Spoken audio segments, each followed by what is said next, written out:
এখন যে শেয়ারটি নিয়ে আলোচনা করব সেটি হচ্ছে টেলিকমিউনিকেশন সেক্টরের একটি পরিচিত শেয়ার রবি। রবি ১ বছরে ১৩% প্রফিট, ৬ মাসে ২২%, ৪ মাসে ৩ মাসে ৪% এবং লাস্ট ১৫ দিনে আছে ১% প্রফিট। লাস্ট বৃহস্পতিবারে ১১ লক্ষ রবি হাতবদল হয়েছে। এই শেয়ারটি কিন্তু অনেক বিগ ক্যাপিটালের একটা শেয়ার এবং বহুজাতিক কোম্পানি। ডিরেক্টরদের কাছে আছে 90% শেয়ার এবং ইনস্টিটিউটের কাছে আছে 2.25% এবং পাবলিকের কাছে আছে 7.75%। এই পতনের মধ্যেও কিন্তু রবি খুব একটা ডাউন ট্রেন্ড হয় নাই, কারণ এটার কারণ হচ্ছে তার ইপিএসগুলা, এবং বিগত বছরের থেকে তার ইপিএস ভালো। আর ২৪ সালে সে ডিভিডেন্ড দিয়েছিল 15%। ডিসেম্বর ক্লোজিংয়ের শেয়ার, বর্তমানে মার্কেট প্রাইস হচ্ছে ২৮ টাকা ৭০ পয়সা। রবি কিন্তু এই ডাউন ট্রেন্ড মার্কেটের মধ্যে ২৭ টাকা নেমে গিয়েছিল, তার আগে কিন্তু বেশি ছিল, এবং মানুষ কিন্তু এটাকে ধরে রাখার চেষ্টা করতেছে, কারণ সামনে ডিভিডেন্ড মৌসুম এবং ডিভিডেন্ড বেশি দিবে বলেই আশা করা যাচ্ছে। সবচেয়ে বড় ব্যাপার হচ্ছে যে এটা বন্ধ হয়ে যাবে, এটা মামলা হবে, ঋণ খেলাপি, এ ধরনের কোনো টেনশন নাই। যারা নিরাপদ বিনিয়োগ খোঁজেন তারা রবিতে বিনিয়োগ করতে পারেন। আপনি যে পরিমাণ শেয়ার বাই করবেন তার টোটাল অ্যামাউন্ট আপনি নির্ধারণ করেন, তারপরে 50% আপনি বাই করেন, বাকি 50% পরবর্তীতে যদি ডাউন ট্রেন্ডে চলে আসে সেক্ষেত্রে আপনি অ্যাভারেজ করতে পারবেন।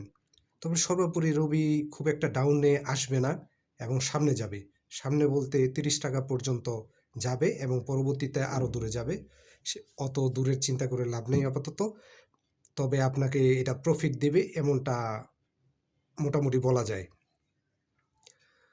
সবচেয়ে বড় কথা হচ্ছে ফান্ডামেন্টাল ভালো, এতে আপনি অনেকটা নিরাপদ এবং টেনশন ফ্রি থাকতে পারবেন। আর যেহেতু টেলিকমিউনিকেশন, সো এটার বিজনেস দিনকে দিন ভালো ডেভেলপ করতেছে। অনেক শেয়ার আপনি হয়তো কিনবেন, কেনার পরে দেখা গেছে দীর্ঘদিন বসে থাকতে হয়, যদিও মানে আজকে কিনবেন কালকে রবি উঠে যাবে, বিষয়টা এমন না, উঠতে পারে, উঠলে ভালো। তাছাড়া আপনাকে এই শেয়ারটা লস দিবে না, এটাই যদি এতটুকু গ্যারান্টিও যদি থাকে, সেটাই তো এই স্টক মার্কেটে অনেক কিছু। যেখানে একটা শেয়ার বাই দিলেই দেখা গেছে যে 15 দিন পরে অনেক ডাউন ট্রেন্ডে চলে যায়। রবি ফান্ডামেন্টালি যথেষ্ট পরিমাণে স্ট্রং এবং বর্তমান ভালো একটা প্রাইজে আছে। একটু যদি ডাউনডেও আসে আপনি তাতে খুব বেশি লসে পড়বেন না এবং এটা আপ ট্রেন্ডেই যাবে, এবং সামনেও ডিভিডেন্ড মৌসুম এবং ভালো একটা প্রফিট গেইন করতে পারবেন বলে আশা করি। সবসময় ফান্ডামেন্টাল ভালো শেয়ারের সাথে থাকার চেষ্টা করেন, এতে আপনার প্রফিট, আপনার বিনিয়োগ নিরাপদে থাকবে। বন্ধ কোম্পানি, ফান্ডামেন্টাল কোনো ব্যাকগ্রাউন্ড নাই, কোনো ইপিএসের হিস্টোরি নাই, এমন ধরনের কোম্পানির থেকে বিনিয়োগ করা থেকে বিরত থাকেন। রবিটা চাইলে এই মুহূর্তে বাই করতে পারেন আগামী রবিবারে, তবে অবশ্যই 50% টাকা আপনার টোটাল বাজেট থেকে 50% টাকা রেখে দিতে হবে, যাতে পরবর্তীতে যদি ডাউন ট্রেন্ডে চলে আসে সেক্ষেত্রে অ্যাভারেজ করতে পারবেন। রবিটার কিন্তু ফিউচার ভালো, এটা কিন্তু সামনে আরও আপে যাবে এবং বিগ ফান্ডামেন্টাল, বহুজাতিক কোম্পানি, সব মিলিয়ে এটা বাই করলে খুব একটা লসের সম্ভাবনা নাই, লাভই হবে ধরে নেওয়া যায়। আর শেয়ার বাই করলে যে পরের দিন উঠে যাবে এই ধারণা থেকে বেরোয় আসা উচিত।